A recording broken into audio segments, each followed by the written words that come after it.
특별히 기업이나 조직 또 교회를 보면 어떻게 마음을 먹고 나아가느냐에 따라서 성패가 달려 있습니다. 그중에 망해가는 조직을 보면 비관적인 생각이 팽배합니다.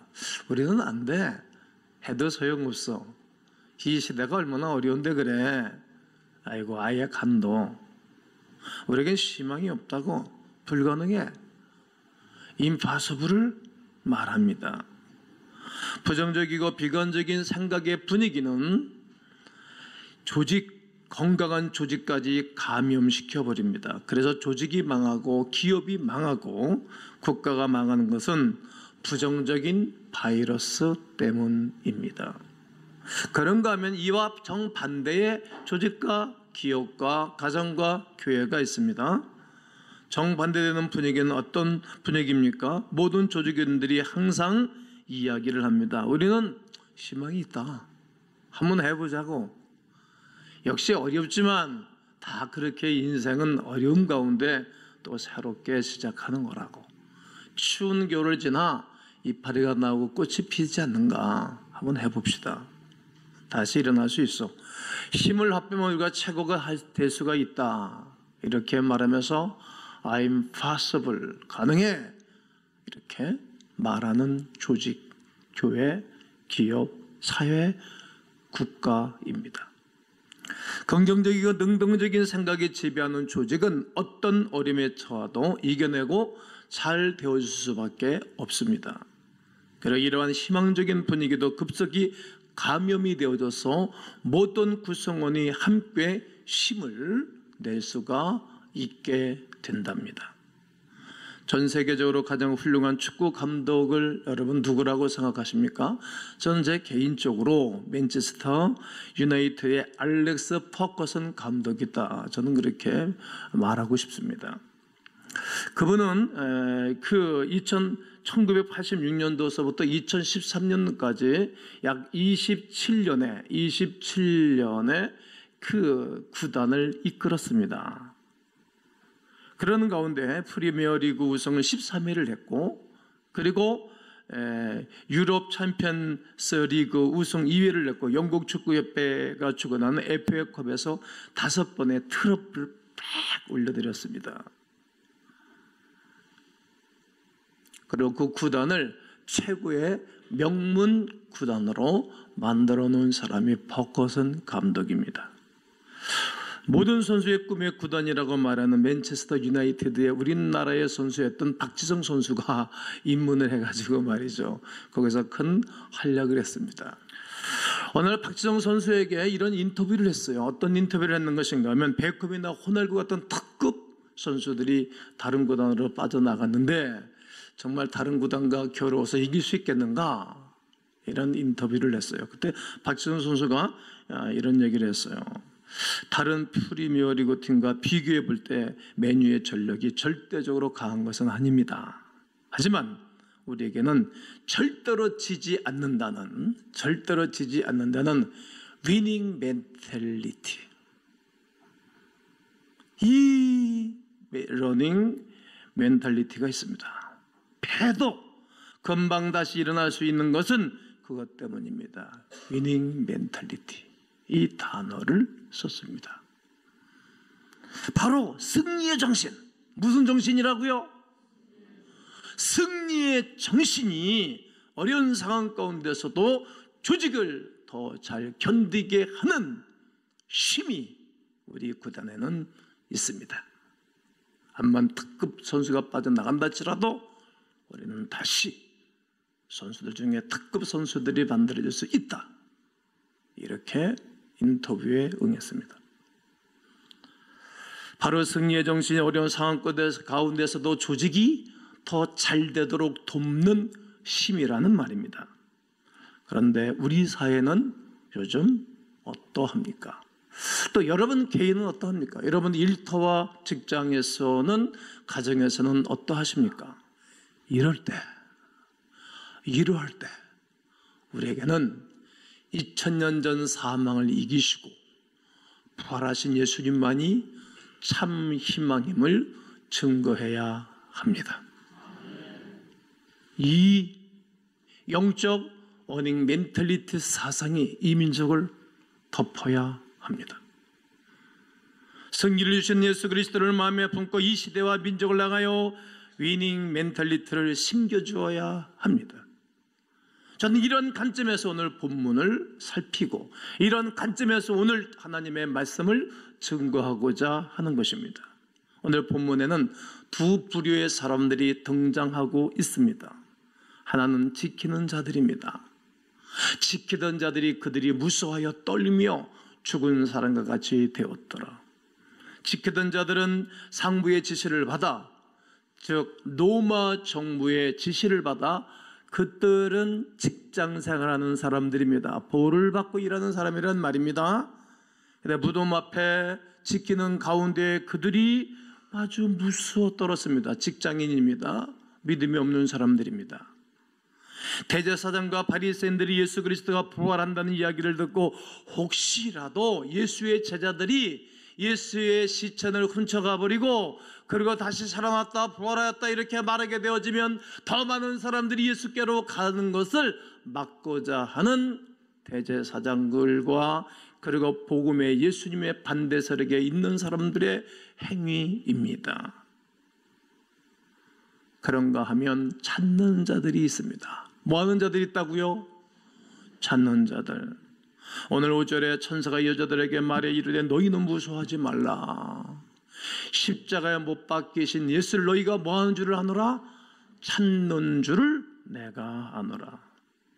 예수님을 사랑하여 이른 새벽서부터 예수님의 무덤 앞에 가서 그 예수님의 무덤을 지키던 사람들이 있었습니다. 막달라 마리아와 다른 여인들이 지키고 있습니다.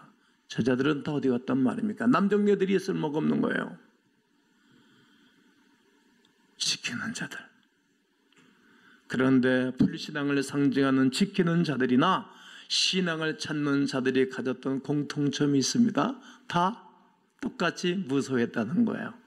두려워했어요. 지키던 자들은 봉급을 받고 일하는 사람들이었고 또 찾는 자들은 예수님의 어머니도 계셨고 다른 여인들이 있었어요. 근데 이들이 둘 다 두려워했어요.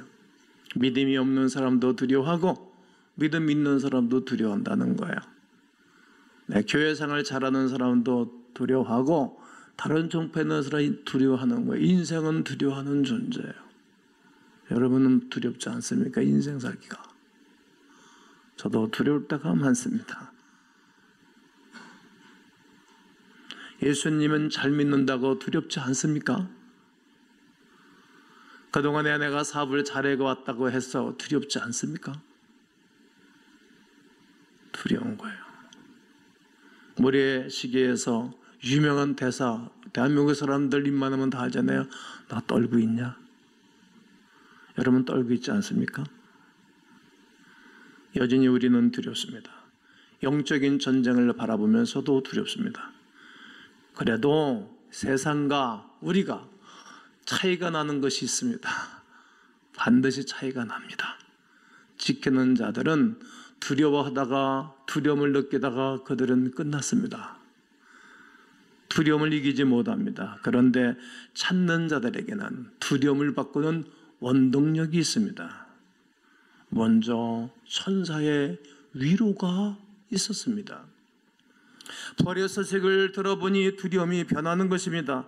오늘 6절에 보면 그가 여기 계시지 않고 그가 말씀하신 대로 다시 살아나셨느니라.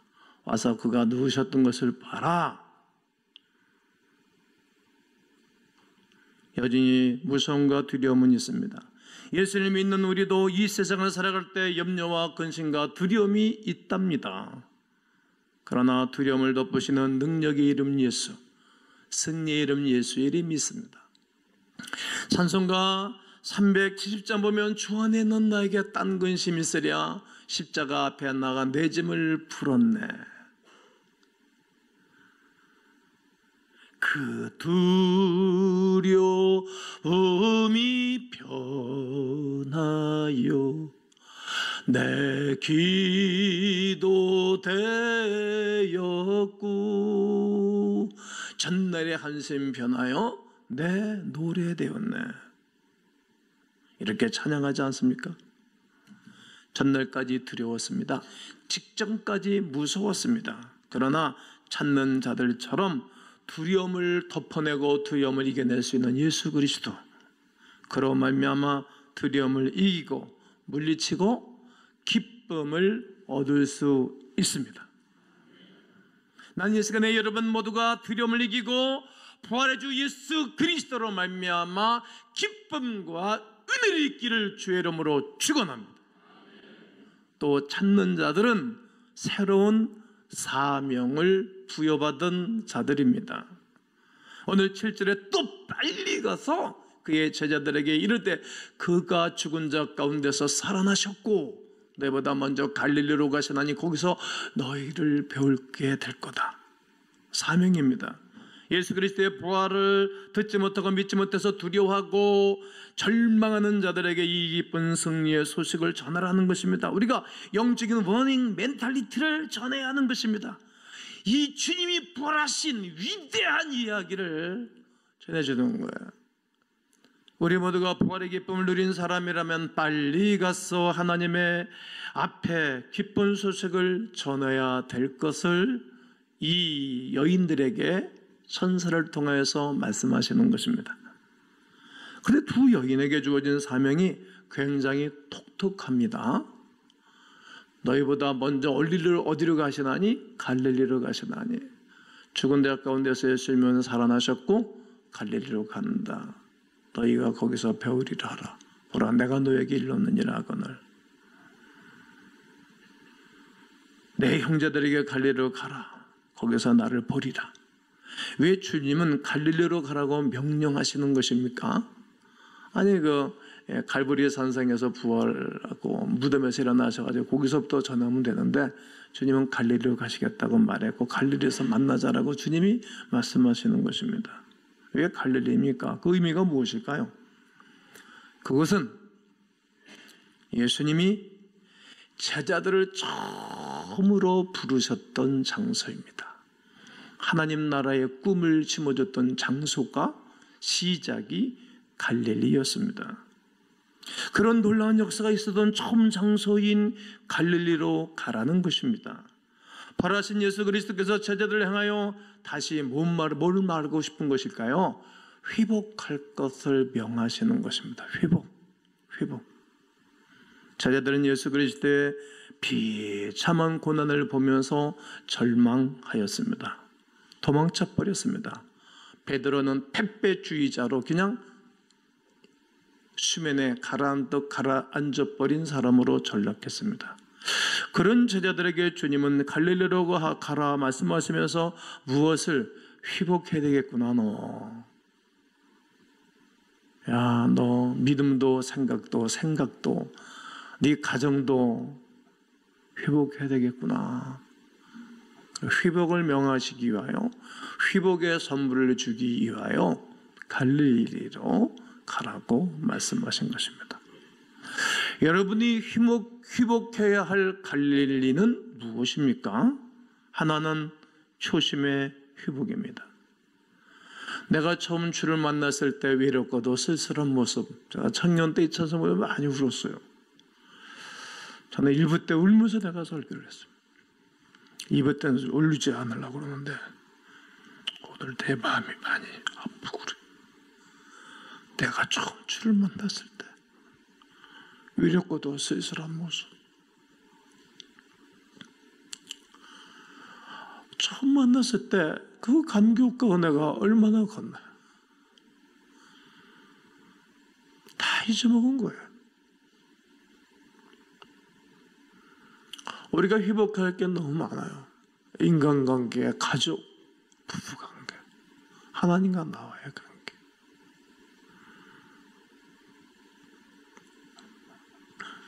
처음 주님이 우리를 불러주셨던 첫사랑의 회복입니다. 그리고 두 번째는 사명의 회복입니다.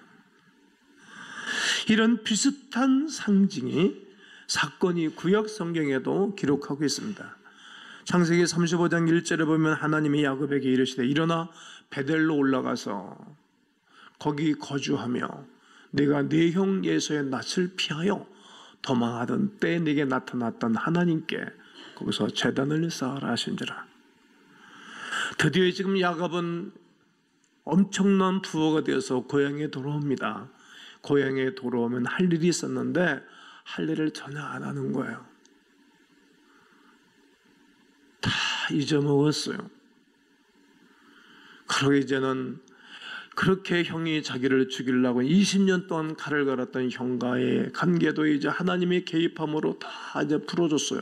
이제 정적이 없어요. 자기를 괴롭혀서는 없어요. 사람이 돈이 생기고 명예가 생기고 권력 생기면 건드릴 사람이 없어요. 그러니까 이제 그때부터 방심을 하기 시작하는 거예요. 그러니까 이제 편안해졌어요. 기도도 안 해요. 바로 이제 평안함을 누리고 잘 살면 되는 것인데 이 야곱이 이제는 고삐를 긴장을 다 풀어버리는 거예요. 승리의 정신, 위닝 멘탈리티가 다 해제가 돼버렸습니다. 그러는 가운데 어디에 사람은 제일 자기가 귀하게 여기는 것에 대해서 사람은 소중히 여겨요. 그걸 잃으면 사람이 긴장을 해요. 야곱에게는 아들이 12이나 있었지 않소? 그 가운데 딸 하나가 외동딸이 있었어요. 그게 디나예요. 우리는 형님들이 다 아들만 낳고 딸이 없는 집안이에요. 저만 우리 예진이 딸이 하나 생겼어요. 네, 이렇게 하나밖에 없는 외동딸 디나가 세상 남자 세상 여자 보러 나가다가 세겜의 왕의 추장의 아들의 눈에 밝혀가지고 말해요. 추행을 당했어요. 강간을 당했어요. 그리고 아파하는 거예요. 너무 힘들어하는 거예요. 시몬과 레이가 종교법, 성교병을 이용해가지고 우리는 할례받지 않은 백성들에게 시집 보내지도 않고 장가들지 않으니까 너희들이 할례를 행하라. 그리고 3일 됐을 때 남자가 표피를 잘라면 3일 됐을 때 아프고 움직이질 못하잖아요. 칼로 가서 다 그들을 죽여버렸어요. 그러니 이게 야곱의 입장에서는 너무 아픈 거예요. 힘들고 왜 언제 공격할는지 몰라요. 복수극이 벌어진 것입니다. 그리고 지금 위기 가운데서 지금 야곱은 이제 자기 가족과 자녀 후손들이 멸종 상태에 이를 수 있는 것입니다. 힘든 거예요. 그러니까 야곱은 기도할 수밖에 없겠죠. 어려우니까 하나님 찾을 수밖에 없어요. 그때 다시 베델로 올라가라고 말씀하신 것입니다. 35장 3절에 우리가 일어나 베델로 올라가자. 내 환난 날에 내게 응답하시며 내가 가는 길에서 나와 함께 하신 하나님께 내가 거기서 뭘 쌓으려 하노라. 제단을 쌓으려 하노라. 예배를 드리겠다, 이런 말입니다. 야곱은 이렇게 하나님이 하신 말씀에 즉시 곧바로 미루지 아니하고 순종합니다. 야곱에게 베델이란 어느 곳입니까? 야곱에게 베델은 잊을 수 없는 추억이 있어요. 야곱은 젊은 시절 형의 장자권을 뺏어버리고 난 다음에 형이 이 사실을 다 알고 난 다음에 형이 죽이겠다 그러니까 어머니가 리브가가 빼돌려가지고 어디로? 자기 친정으로 보낸 것입니다. 가다 보니까 혼자 길에서 노숙하는 거예요. 무서웠어요. 두려워요. 인간은 두려우면 하나님을 찾아요. 그때 창세기 28장에서 하나님이 나타나서 말씀하시는 것입니다. 내가 너와 함께 하겠다. 주변에 아무것도 없는 것 같아도 내가 너와 함께하고 있다. 지금은 도망하는 신세지만 내가 너를 다 반드시 회복시켜 주겠다. 창세기 28장 13절로 15절에 하나님이 하신 말씀이 있던 곳이 바로 베델입니다. 약속하여 주신 것, 언약하여 주신 것입니다. 그날 밤 야곱이 경험했던 그 감격을 이해할 수 있으시겠습니까? 저는 이해가 다 됩니다. 이렇게 어려운 시절 기도하면서 우리 주님이 찾아오셔서 하신 말씀들이 있었기 때문입니다. 그때 하나님이 야곱을 만나주신 장소가 바로 베델입니다. 그리고 하나님의 약속대로 잘 되어졌습니다. 숱한 위기가 있었지만 하나님이 지켜주셨고 오랜 세월 동안 그는 어려움을 대가를 지불하면서 20년 만에 기필코 그는 모든 축복을 거머쥐고 없었던 아내를 거느리고 12명의 아들을 거느리고 그리고 딸을 드리고 종들을 드리고 수없는 양떼, 소떼, 낙태떼를 이끌고 그가 엑소독스를 하는 것입니다. 그런데 이제는 그가 해야 할 일을 하지 못하고 사명을 잊어버리고 그가 누리기를 시작한 육적인 삶을 살아가는 가운데 절망적 위기가 찾아왔던 것입니다. 절망적 위기. 그때에 하나님이 주신 대안이 바로 얻은 것입니까? 다시 어디로 올라가라? 베델로 올라가라. 할렐루야. 이것이 성도가 해야 할 일입니다. 너의 어렵고 외롭고 고독하였던 절망적인 밤, 그 젊은 시절에 내가 너와 함께 했지 않느냐. 이처럼 지금 위기의 순간에 네가 살 길은 베델로 올라가는 거라고. 다른 길은 없다는 것입니다. 우리가 돌아가야 할 갈릴리 그리고 베델은 어디입니까? 초심의 회복입니다. 뿐만 아니라 사명의 회복입니다. 야곱에게 절망적인 위기가 왔을 때 하나님은 베델로 올라가라고 하시는 하나님의 음성을 우리 모두가 들을 수 있어야 됩니다. 젊은 시절 야곱은 꿈으로 하나님의 언약을 맺고 나서 아침에 일찍 일어나 기둥을 세우고 돌단을 세운 건 말이지요. 창세기 28장 18절에 야곱이 아침에 일찍 일어나 베개로 삼았던 돌을 가져다가 기둥으로 세워 그 위에 기름을 확 붓습니다. 진정으로 예배를 드린 것입니다. 정말 가식이 없는 순수한 예배를 드렸다는 말입니다. 그리고 소원을 했습니다. 20절에 야곱이 소원하여 이르되 하나님이 나와 함께 하시면 내가 가는 길에 나를 지켜주시고 먹을 떡과 입을 옷을 주시오. 내가 평안히 아버지 집으로 돌아오게 하시면 여호와께서 나의 하나님이 되실 것이요, 내가 기둥으로 세운 이 돌이 하나님의 전이 될 것이고 하나님께서 내게 주신 것에서 10의 1조를 반드시 하나님께 드리겠나이다 하였더라. 나의 하나님이 되실 것이고 이 돌이 하나님의 성전을 세워드릴 것이고 그리고 10의 1조를 구별해야 내가 하나님의 선한 일에 쓰임받겠습니다. 분명히 소원을 했는데 그가 20년 만에 그 어려운 가운데 고생은 했지만 그가 엄청난 복을 받고 돌아오고 난 다음에 아무것도 한 것이 없어요. 예배도 안 드리는 거예요. 간절함이 없어요. 순수성이 사라졌어요. 세상적으로 살아요. 그러니까 딸이 죄를 당하고 아파하니까 다시 네가 은혜를 받았던 베델로 올라가라고 주님이 말씀하셨던 것입니다. 오늘 저는 예수 그리스도의 부활을 바라보며 예수 그리스도의 완전한 사랑을 바라보며 여러분을 향한 첫사랑이 회복되고 살아나기를 권면합니다. 그리고 여러분 다시 약속했던 것들을 또 지나간 날의 모든 은혜들을 회복하고 다시 도전해 보세요. 어려우세요? 힘드세요? 다 그렇게 사는 거예요. 한 가지 잊지 않을 것이 있어요. 위닝 멘탈리티. 부활하신 주 예수 그리스도의 놀라운 능력과 권능이 함께하면 못할 것 없는 위대한 은혜가 오늘 그리스도. 왜 그리스도인가? 그리스도의 부활과 함께 이 거룩한 은혜가 있게 되기를 주 예수의 이름으로 축원합니다.